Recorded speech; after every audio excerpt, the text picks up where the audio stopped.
थोड़ी देर अंतस की धारा में सीधे स्वस्थ सुखद आसन में बैठकर बहुत रिलैक्स हो जाना। आज मुबारक, कल मुबारक, होली का हर पल मुबारक। होली के महापर्व पर मन की धुलाई आज अच्छी तरीके से कर लेना। इसको अच्छे से स्नान कराना, लेकिन बाहर के रंग से नहीं, भीतर के रंग से स्नान कराना। जागे जागे देखते रहना, कहीं दखल नहीं देना। क्यों? क्योंकि मन के बहुतक रंग हैं, छिन छिन बदले सोए। एक ही रंग में जो रहे, ऐसा विरला कोय। आज अंतस के रंग में पूरी तरह रंग जाना। ध्यान रहे, आध्यात्मिक रंग से बेहतर कोई दूसरा रंग नहीं। एक बार ह्यूमन बॉडी में यह रंग जरूर लगना चाहिए। यही रंग आपको गुलामी के बंधनों से मुक्त कराएगा, और मुक्ति से बड़ा कोई तोहफा नहीं है। इस होली पर आप सभी अपने आप को आध्यात्मिक रंग जरूर लगाएं। होली पर्व की आप सभी को बहुत बहुत शुभकामनाएं, बहुत बहुत बधाई। इस महापर्व पर आनंद का उत्सव होना चाहिए, और आनंद का मतलब है खुद को जान लेना, स्वयं को चुटकुला जान लेना, मैं अभी हूं, अभी नहीं। त्योहार बने थे हमारे जीवन में सुधार के लिए, पर हमने स्वयं के ज्ञान के अभाव में इन्हें विकृत कर दिया।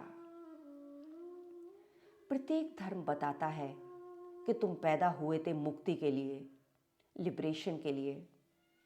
अगर लिबरेशन धर्म का उद्देश्य है, तो उत्सव और त्योहारों का मतलब यही होना चाहिए था कि मैं अब पुरानी वृत्तियों से, आदतों से मुक्त होना चाहूंगा। हमारे ऋषियों ने, ज्ञानियों ने त्योहारों का निर्माण इसीलिए किया था कि हम उन घटनाओं से प्रेरणा लें, और हम एक दिन के लिए दुनिया की भाग दौड़ से रुक कर खुद को देखें, और खुद को ऊंचे से ऊंचा ले जाने की कोशिश करें। आनंद में जीने का प्रयास करें, ना कि भोगों को और बढ़ाएं। लेकिन आज की स्थिति ऐसी हो गई है कि उल्टा त्योहारों के दिन हम ज़्यादा भोगते हैं, वस्तु को, व्यक्तियों को, स्थितियों को, मजे और स्वाद का नाम लेकर। वास्तव में त्योहारों का संबंध अध्यात्म से होना चाहिए, ना कि भोगों से। होली का मतलब ही यही है कि तुम अब पवित्रता के साथ रहो, सच के साथ रहो, और इस रंग में ऐसे रंग लो अपने आप को कि कोई भी व्यक्ति, कोई भी स्थिति इस रंग को उतार ना पाए। होली के रंग अंतस के संग, यानी स्वयं से जंग। संघर्ष स्वयं के खिलाफ है, लड़ाई स्वयं के खिलाफ है। अंतस का रंग ऐसा लगे कि फिर किसी और की जरूरत ना लगे। ध्यान रहे, सारी धारा स्वयं को जानने की है। स्वयं को जानने को ही विद्या कहते हैं, जगत को जानने को अविद्या कहते हैं। लेकिन उपनिषद कहते हैं कि विद्या और अविद्या दोनों हो तो ही जीव तरता है। लेकिन हमारे पास ना तो आत्मज्ञान है, न ही जगत का ज्ञान है। अगर जगत का ज्ञान होता तो पल पल जो सरक रहा है, हम उसे क्यों पकड़ते? छोटी सी जिंदगी में हम क्यों इतने स्ट्रेस में रहते?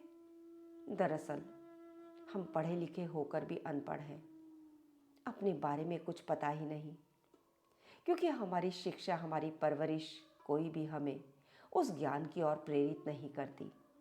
धर्म का मतलब ही हमने ये लगा लिया है, इधर उधर कुछ बाहर कर लेना। लेकिन स्वयं को जानना ही वास्तविक धर्म है।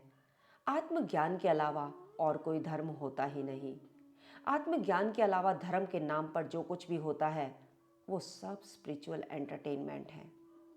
पर ये बात हम नहीं जानते। भीतर झांकना, हम कहाँ पर हैं, अपना विश्लेषण करना।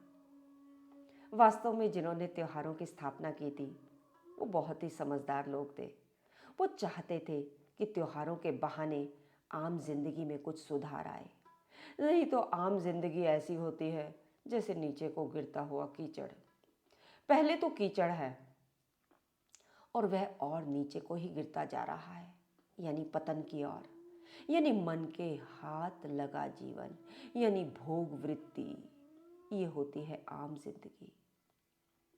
जिन्होंने त्योहारों की स्थापना की थी उन्होंने कहा, हर महीने कुछ ऐसे दिन दे दो जिस दिन आदमी रुके और स्वयं को देखे, और जो उसके आम ढर्रे होते हैं उन्हें रोके। आम ढर्रे यही तो होते हैं, इधर भागो उधर दौड़ो। त्योहार इसलिए थे कि तुम्हारी भाग दौड़ रुक तुम स्वयं को देखे। जैसे हर रोज जीते हो उससे अलग जियो। अब झूठी जिंदगी नहीं जीनी। संसारिकता और झूठे रिश्ते रोज निभाते हो, लेकिन त्योहार में दुनियादारी नहीं चलेगी। हमारे उन पुराने संतों ने, महापुरुषों ने इसीलिए त्योहारों की स्थापना की थी कि हम खुद की ओर मुड़कर अपने अंतस में जाकर झांके कि हम क्या कर रहे हैं। लेकिन हमने त्योहारों को बिगाड़ बिगाड़ कर क्या बना दिया। आज बहुत सुधार की ज़रूरत है। अगर आज भी सुधरना ना हुआ तो शायद हमारे पास जीने के लिए कुछ साल भी बाकी नहीं रहेंगे। वास्तव में होली के पर्व को सही रूप से सामने लाने की ज़रूरत है। होली पर हम सच्चे अर्थों को खोजने का संकल्प लें। धर्म का सच्चा रूप ही आत्मज्ञान है। हम सभी अपने भीतर संकल्प लें, होली को, दिवाली को, उन सभी उत्सवों को ज़्यादा से ज़्यादा सच्चाई के साथ कैसे मनाएं, कैसे निश्चित करें कि त्योहार के बाद पुरानी ज़िंदगी के पुराने ढर्रे लौट कर ना आए, कि त्योहार ऐसा आए कि हमें बदल ही जाए।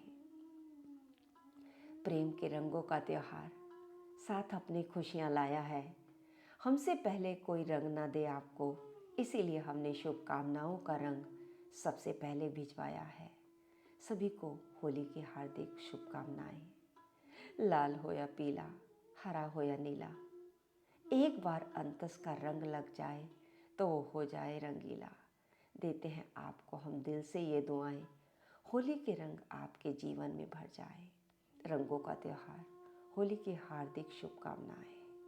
ओम गुरुवे नमः, श्री गुरुवे नमः, ओंकार गुरुवे नमः, श्री गुरुवे नमः।